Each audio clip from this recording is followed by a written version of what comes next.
Hindi siya nakatakas. No, sir. Kung nagsasabi siya na totoo. Ay, Oh, kabait naman.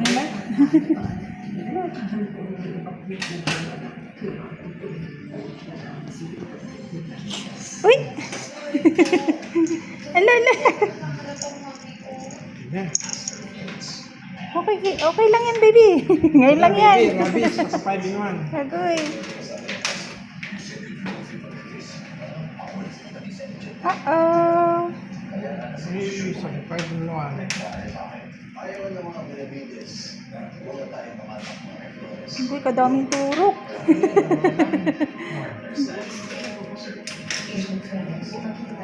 Ba't ka kayo nagsabitan ko lang? Nilagyan ko kung mag-aaway kami, Dok. Okay. Bakit ang galing mo? Opo, oo. Wala naman po. Ngayon lang yan, Dok, ang pagpasok niya dyan. Ala. Oo. Ang hirap papasukin eh, kasi ayaw niya sumama sa akin. Ayan, finish na. Wala kasi bangon.